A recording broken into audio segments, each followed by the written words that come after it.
지은호가 문을 닫고 나오는 순간부터 세상이 조금 늦게 움직이는 것처럼 느껴져요.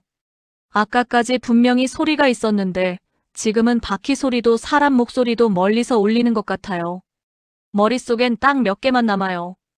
사망신고, 서류, 박진석 실무자, 박영나 원고, 고성희. 이름들이 붙는 순간부터는 사건이 아니라 표적이 돼요. 지은호는 표적이 되는 감각을 알아요. 누가 직접 때리진 않는데 이미 다 끝났다고 통보받는 기분이요. 지은호는 정순이에게 바로 연락하지 않아요. 지금 연락하면 엄마가 먼저 무너져요.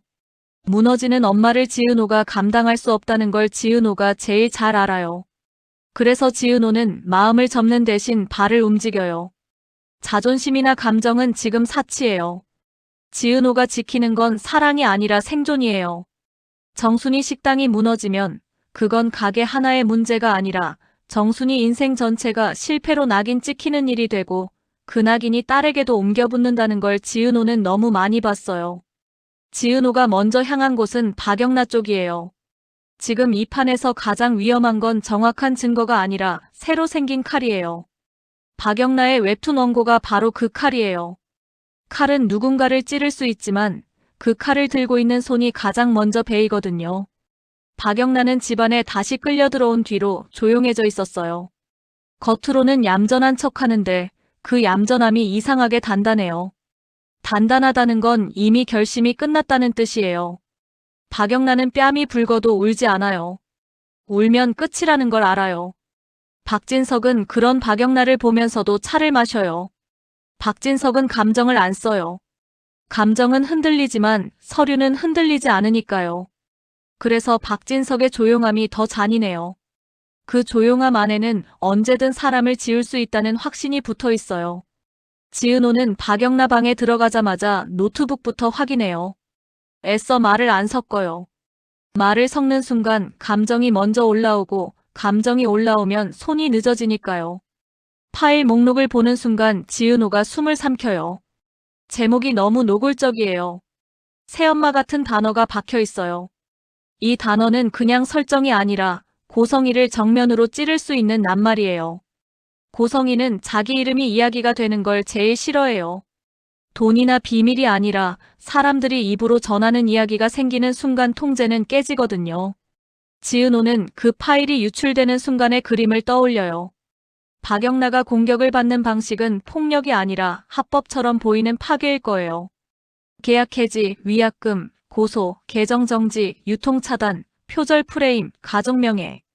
고성희가 가장 잘하는 건 상대를 나쁜 사람으로 만드는 게 아니라 문제 있는 사람으로 만드는 일이에요. 문제 있는 사람으로 낙인 찍히면 주변이 스스로 도망가니까요. 그건 싸울 상대가 없어지는 방식이에요. 지은호는 원고가 단순한 작품이 아니라는 걸 확신해요. 이건 박영나가 살기 위해 만든 숨구멍이었고 동시에 고성희를 찌르는 칼이었고 동시에 박진석에게는 협상 카드가 될 수 있어요. 그리고 그 협상이 시작되는 순간 가장 먼저 가격표가 붙는 건 정순이 식당이에요.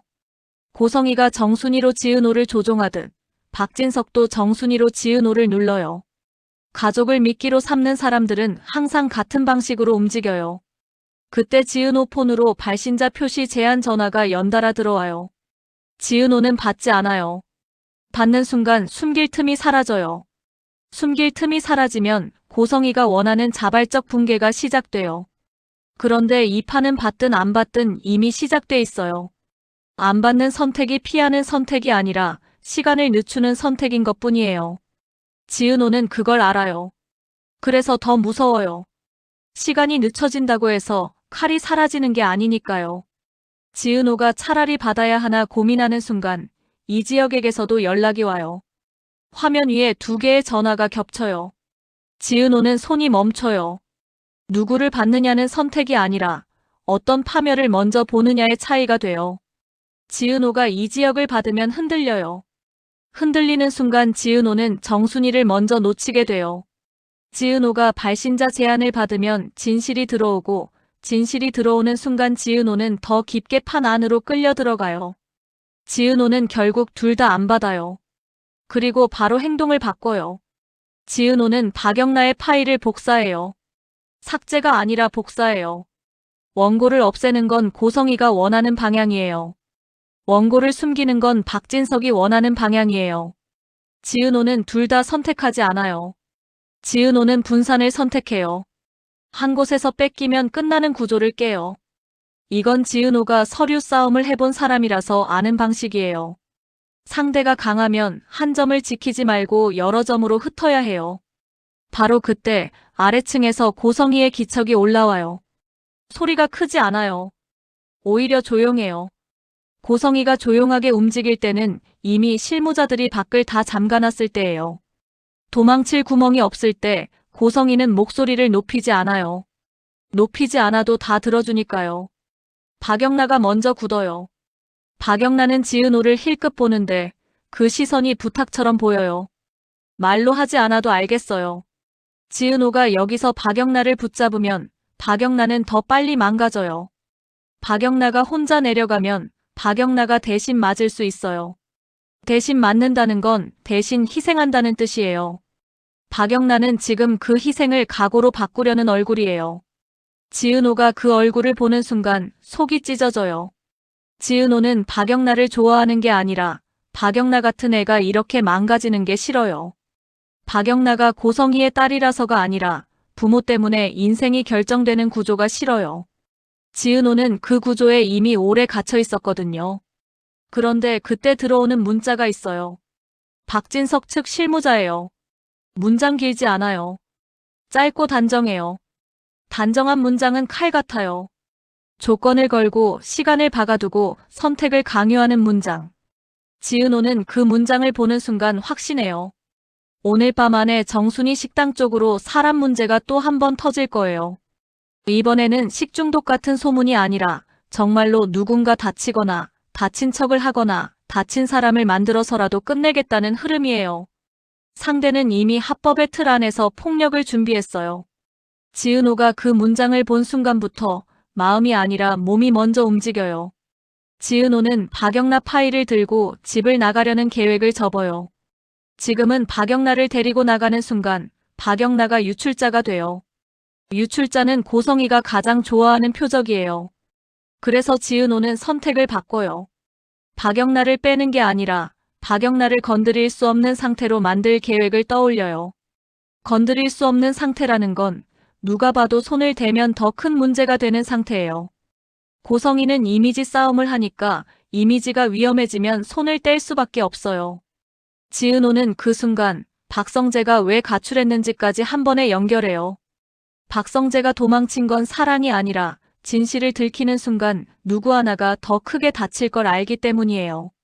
박성재는 지금 자기 가족의 죄가 지은호에게 닿는다는 사실을 받아들이기 싫어해요. 받아들이는 순간 이수빈도 같이 무너져요. 박성재는 이수빈을 지키려고 할수록 더 거짓말을 하게 돼요. 거짓말을 하게 되는 순간부터 연애는 사랑이 아니라 통제가 돼요. 이수빈은 통제를 참지 못해요. 참지 못하는 사람은 끝까지 가요.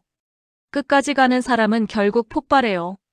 그 폭발이 박진석과 고성희에게는 아주 좋은 구경거리예요. 가족과 연애가 동시에 터지면 상대는 자기 손으로 자기 편을 찍거든요. 지은호는 이지혁을 떠올려요. 이지혁은 지금도 정리로 도망치려 할 거예요. 근데 지금 이 판에서 정리는 보호가 아니에요. 정리는 상대가 원하는 결말이에요. 지은호는 이제 이지혁이 정리를 선택하면 정순이가 더 먼저 죽는다는 걸 알아요. 그래서 지은호는 이지혁을 설득할 생각을 접어요. 설득은 시간이 걸려요. 시간이 걸리는 동안 상대는 사람부터 망가뜨려요. 지은호는 결심해요. 이번엔 지은호가 먼저 친다고요. 근데 이 싸움에서 먼저 친다는 건 주먹이 아니에요. 먼저 치는 건 고성희가 제일 싫어하는 방식이에요. 고성희가 제일 싫어하는 건 소문이 아니라 기록이에요. 기록이 남는 순간 고성희의 통제는 깨져요. 지은호는 박영나의 원고를 꺼내서 마지막 페이지를 열어봐요. 거기엔 박영나가 숨겨둔 디테일들이 있어요. 대사보다 설정에 박혀있는 디테일들. 병원, 날짜, 약, 도장, 가계부, 해외 송금, 가족관계 증명서 같은 단어들. 박영나는 감정으로 쓰는 작가가 아니라 트라우마를 서류처럼 적는 타입이에요. 그래서 박영나의 원고는 더 위험해요. 이건 작품이 아니라 실마리예요. 지은호는 그 실마리를 이용해 고성이를 멈추게 만들 계획을 세워요.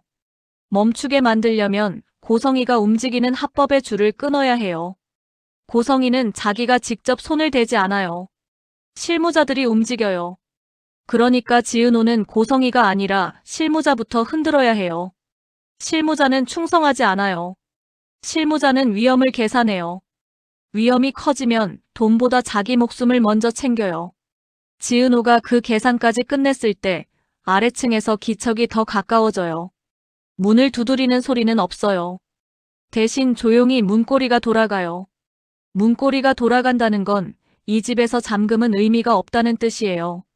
의미가 없다는 걸 보여주는 게 바로 고성이의 방식이에요. 너희 선택지는 없어라는 메시지요. 지은호는 도망치지 않아요. 도망치면 박영나가 찍혀요. 지은호는 숨을 고르고 핸드폰 화면을 다시 켜요. 발신자 제한 전화가 다시 떠요. 지은호는 이번에는 받지 않아요. 대신 그 번호를 캡처해요. 번호가 없다는 사실조차 기록이 될 수 있어요. 기록은 쌓이면 무기가 돼요. 그리고 지은호는 마지막으로 정순이 식당 쪽 CCTV를 확인해요. 지은호 머릿속은 한 방향으로만 가요. 오늘 밤 정순이 식당에 사람 문제가 한 번 더 터질 가능성이 높아요. 이번에는 우연이 아니라 연출일 가능성이 높아요. 연출이라면 누가 연출했는지까지 잡아야 해요. 잡지 못하면 정순이는 문제가게가 되고 지은호는 문제딸이 돼요. 그 낙인은 지은호를 사랑하는 사람들까지 같이 무너뜨려요. 이지혁도 이수빈도 박성재도 박영나도 전부요. 문이 열려요. 고성이가 들어오는 순간 공기가 더 차가워져요. 고성이는 눈을 크게 뜨지 않아요. 목소리를 높이지도 않아요. 대신 시선을 딱 한 곳에 꽂아요. 박영나 노트북 화면. 박영나의 원고 제목. 그걸 보는 순간 고성이의 표정이 아주 미세하게 갈라져요. 갈라진 표정은 두려움이 아니라 분노예요. 고성이가 두려워하는 건 비밀이 아니에요. 고성이가 두려워하는 건 통제 실패예요. 지은호는 그 미세한 갈라짐을 보고 확신해요. 박영나 웹툰은 진짜 칼이에요. 이제 남은 건 그 칼을 누가 먼저 쥐느냐예요. 고성이가 쥐면 박영나가 먼저 베이고 지은호가 쥐면 정순이가 먼저 살아남아요. 지은호는 그 선택 앞에서 흔들리지 않으려고 자기 마음을 또 맨 뒤로 밀어요. 그리고 지은호는 아주 조용히 고성이가 제일 싫어하는 방식으로 움직이기 시작해요. 지은호 손끝이 키보드 위로 내려가요. 삭제가 아니라, 업로드가 아니라 예약 전송이에요. 시간이 지나면 자동으로 나가게. 사람이 막을 수 없게. 고성이가 그 순간 뭔가를 눈치채요. 고성이가 한 발 다가와요. 고성이가 이 집에서 처음으로 급해지는 기척을 보여요. 급해진다는 건 통제가 흔들린다는 뜻이에요. 그리고 그때 지은호 폰이 다시 울려요. 이번엔 이지혁이에요. 지은호는 받지 않아요. 받는 순간 흔들릴까봐요. 근데 받지 않는 순간 이지혁이 또 정리로 도망칠까봐요. 지은호는 지금 그 두 공포 사이에서 숨이 막혀요. 그런데 이번엔 지은호가 알아요. 지금은 이지혁을 붙잡는 게 아니라 이지혁이 도망칠 길을 없애야 해요. 도망칠 길을 없애는 방법은 하나예요. 이지혁이 더 이상 혼자 감당할 수 없도록 판을 공개적으로 만들어버리는 것. 지은호는 손끝을 멈추지 않아요. 지은호가 멈추는 순간 엄마가 무너져요. 지은호가 멈추는 순간 박영나가 베어요. 지은호가 멈추는 순간 이지혁은 또 정리해요. 그래서 지은호는 끝까지 누르고 저장하고 예약해요. 이건 싸움이 아니라 선전포고예요. 지은호가 처음으로 당하기만 하던 사람에서 먼저 치는 사람으로 바뀌는 순간이에요. 그리고 그 순간 지은호 마음 한구석에서 아주 차갑게 확신이 들어요. 오늘 밤 누군가는 반드시 울어요. 근데 이번엔 지은호가 울지 않으려고 선택한 게 아니라 울어야 할 사람을 바꾸려고 선택한 거예요.